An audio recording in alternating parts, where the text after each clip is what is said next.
चलिए जानते हैं देश विदेश में पिछले 24 घंटे में इंडिया के एलपीजी टैंकर्स जगबसंत और पाइन गैस ने 23 मार्च को straight of Hormuz safely cross कर लिया, जिसमें लगभग 92,600 मैट्रिक टन एलपीजी था। ईरान के साथ टारगेटेड डिप्लोमेसी की वजह से ये पॉसिबल हो पाया और इंडियन नेवी ने ऑपरेशन संकल्प के अंडर उन्हें एस्कॉर्ट भी किया। ये टैंकर्स 26 से 28 मार्च तक इंडिया पहुंचने वाले हैं। पीएम मोदी ने क्लियर बोला कि एनर्जी सप्लाई रुकना एक्सेप्टेबल नहीं है, जबकि यूएस ईरान टेंशन के चलते अभी भी 20 से ज्यादा इंडियन शिप्स क्लियरेंस का वेट कर रहे हैं। कोर्ट ने एक हिस्टोरिक फैसला देते हुए विमेन एसएससी यानी शॉर्ट सर्विस कमीशन ऑफिसर्स को परमानेंट कमीशन देने का ऑर्डर दिया है। कोर्ट ने कहा कि आर्मी में लगाया गया 250 ऑफिसर्स का एनुअल कैप और पॉलिसीज सिस्टेमिक डिस्क्रिमिनेशन का एग्जाम्पल हैं और बिल्कुल आर्बिट्ररी हैं।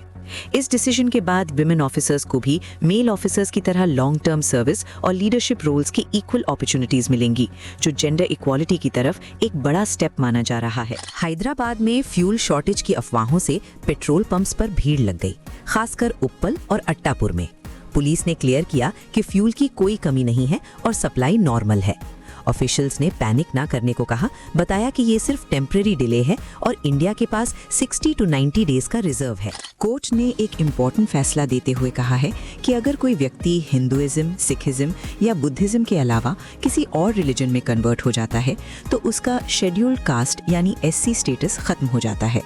कोर्ट ने क्लैरिफाई किया कि एससी स्टेटस हिस्टोरिकली उन कम्युनिटीज के लिए दिया गया है जो इन स्पेसिफिक रिलीजन्स के सोशल स्ट्रक्चर में डिस्क्रिमिनेशन फेस करती रही हैं। इसलिए कन्वर्जन के बाद वो कॉन्स्टिट्यूशनल बेनिफिट्स और रिजर्वेशंस के एलिजिबल नहीं रहते। ये रूलिंग काफ़ी सिग्निफिकेंट है क्योंकि ये रिजर्वेशन पॉलिसीज और आइडेंटिटी के इश्यूज पर डायरेक्ट इम्पैक्ट डालेगी। For more such news follow 1 minute by Kareena.